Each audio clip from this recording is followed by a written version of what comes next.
Bonjour, aujourd'hui Cain et Abel, qui a été publié en 1979. C'est l'un des romans les plus célèbres de Jeffrey Archer. Il raconte l'histoire de deux hommes issus de milieux très différents, mais dont les vies vont s'entrelacer à travers une rivalité implacable.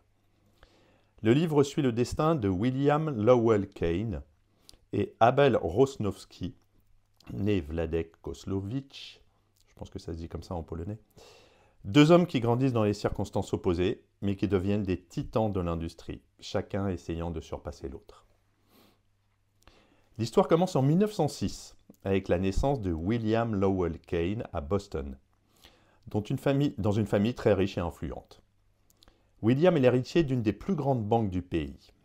Il grandit dans le luxe, entouré de privilèges, et reçoit une éducation stricte mais de qualité, destinée à faire de lui le successeur naturel de son père dans le monde des affaires. En parallèle, dans un village pauvre de Pologne, un garçon nommé Wladek Koskiewicz, je crois que ça se dit comme ça en polonais, sans certitude aucune, naît le même jour, mais dans des conditions misérables. Sa mère meurt en couche et il est recueilli par une paysanne. Sa vie est marquée par la pauvreté extrême, la famine et la guerre. Très jeune, il découvre qu'il est en fait le fils illégitime d'un baron local. Mais cette révélation n'améliore pas son sort. Peu de temps après, son village est ravagé par la guerre et il est capturé par des soldats allemands. William Cain, dès son plus jeune âge, est formé pour prendre la relève de son père. Il reçoit une éducation stricte et est exposé au monde des affaires très tôt. Il est brillant et ambitieux, mais aussi influencé par son milieu, ce qui le rend un peu distant et froid dans ses interactions. En revanche, Wladek, après avoir survécu à de nombreuses épreuves durant son enfance, finit par s'échapper de sa captivité et parvient à émigrer aux États-Unis. Là-bas, il change son nom en Abel Rosnowski, écrit différemment, et commence une nouvelle vie. Abel est déterminé à réussir et à gravir les échelons de la société américaine, malgré ses origines modestes et son passé tragique. William Cain, lui, devient un banquier influent, prenant la tête de la banque familiale Cain et Cabot après la mort de son père.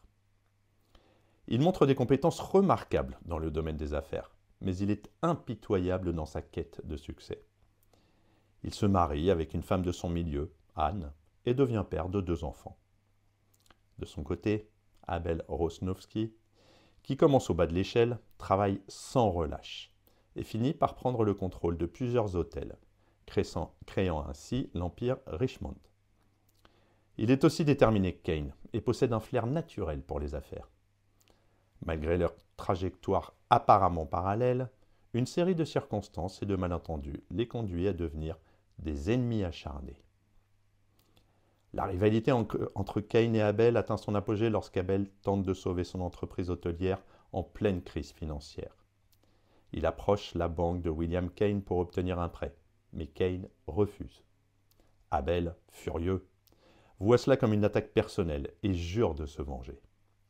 À partir de ce moment, ils entrent dans une guerre économique où chacun cherche à détruire l'autre.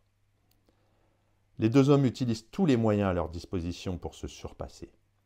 Abel, utilisant son sens des affaires et sa ténacité, essaie de nuire à la réputation de Cain et de saboter ses projets financiers. Et de son côté, Cain reste fidèle à son code d'honneur dans le monde des affaires, mais il ne recule pas devant les décisions impitoyables qui affectent Abel. Cette guerre acharnée ne se limite pas seulement aux affaires, elle a également des répercussions sur la vie personnelle des deux hommes. William Cain voit son mariage se détériorer en raison de son obsession pour son travail et pour maintenir son empire. Abel, bien que prospère, est hanté par sa haine pour Cain et consacre une grande partie de son énergie à cette rivalité, au détriment de sa propre famille. Leurs enfants, Richard Cain et Florentina Rosnowski, finissent par tomber amoureux sans savoir que leurs pères sont des ennemis jurés. Ce développement inattendu ajoute une dimension shakespearienne à l'histoire, car les enfants doivent naviguer entre leurs sentiments et les attentes de leurs familles respectives. Au fil des ans, les deux hommes vieillissent et leur rivalité commence à perdre de son intensité.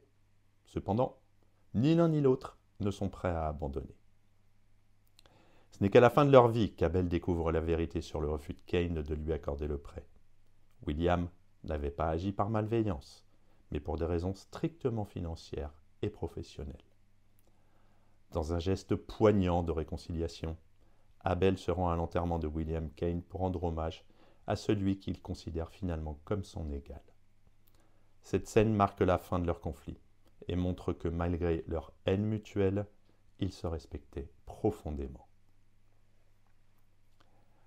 Je trouve 4 thèmes: l'ascension sociale et le rêve américain. Le livre explore le thème classique du rêve américain où un homme comme Abel, né dans la pauvreté, peut gravir les échelons de la société grâce à sa détermination et à son travail acharné. En contraste, William Cain incarne l'élite américaine, héritier d'un empire financier. Leur rivalité symbolise les tensions entre les différentes classes sociales. Deuxièmement, le destin et la libre volonté.